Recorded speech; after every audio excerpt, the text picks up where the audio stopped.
সারদা মায়ের শিষ্য ছিলেন স্বামী শান্তানন্দ মহারাজ। মায়ের থেকেই সন্ন্যাস গ্রহণ করেছিলেন তিনি। 1912 সাল। সারদা মা তখন কাশীধামে অবস্থান করছেন।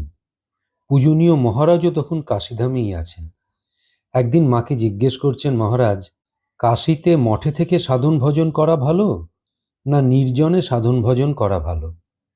মা বলেছিলেন, নির্জনে ঋষিকেশ প্রভৃতি স্থানে কিছুকাল সাধন ভজন করে মন পাকলে তারপর মনকে যেখানেই রাখো, যে লোকের সঙ্গেই মেশো, একরূপই থাকবে। যখন গাছ চারা থাকে তখন চারিদিকে বেড়া দিতে হয়। বড় হলে ছাগল গরুতেও কিছু করতে পারে না। নির্জনে সাধন করা খুব দরকার।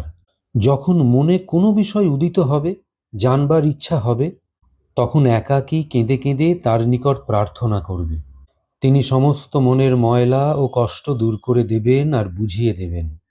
মহারাজ তখন জানতে চাইলেন, আমার তো সাধন ভজনের শক্তি নেই, আপনার পাদপদ্ম ধরে পড়ে আছি, যা হয় করুন। মা হাত জোর করে ঠাকুরকে প্রার্থনা করতে করতে বলতে লাগলেন, ঠাকুর তোমার সন্ন্যাস রক্ষা করুন। তিনি দেখছেন, তোমার ভয় কি? ঠাকুরের কাজ করবে আর সাধন ভজন করবে। কিছু কিছু কাজ করলে মনে বাজে চিন্তা আসে না। একাকী বসে থাকলে অনেক রকম চিন্তা আসতে পারে।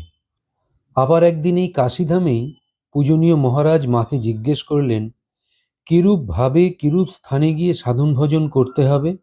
মা বললেন, কাশী তোমাদের স্থান।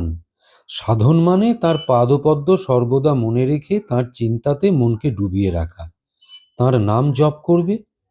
তখন মহারাজ বললেন, অনুরাগ না থাকলে শুধু নাম জপ করলে কি হবে? মা উত্তর দিলেন, জলেতে ইচ্ছে করেই পড়ো আর ঠেলেই ফেলে দিক, কাপড় ভিজবেই। নিত্য ধ্যান করবে, কাঁচা মন কিনা। ধ্যান করতে করতে মন স্থির হয়ে যাবে। সর্বদা বিচার করবে, যে বস্তুতে মন যাচ্ছে তা অনিত্য চিন্তা করে ভগবানে মন সমর্পণ করবে। একটি লোক মাছ ধরছিল, পাশে বাজনা বাজিয়ে বর যাচ্ছে, কিন্তু তার ফাতনার দিকেই দৃষ্টি। মহারাজ আবার জানতে চাইলেন, জীবনের উদ্দেশ্য কি? মা বললেন, ভগবান লাভ করা ও তার পাদপদ্মে সর্বদা মগ্ন হয়ে থাকা। তোমরা সন্ন্যাসী, তাঁর লোক।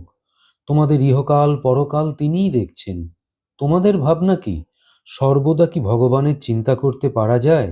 কখনো বেড়াবে, কখনো তার চিন্তা করবে। জয় ঠাকুর, জয় মা, জয় স্বামীজি মহারাজ।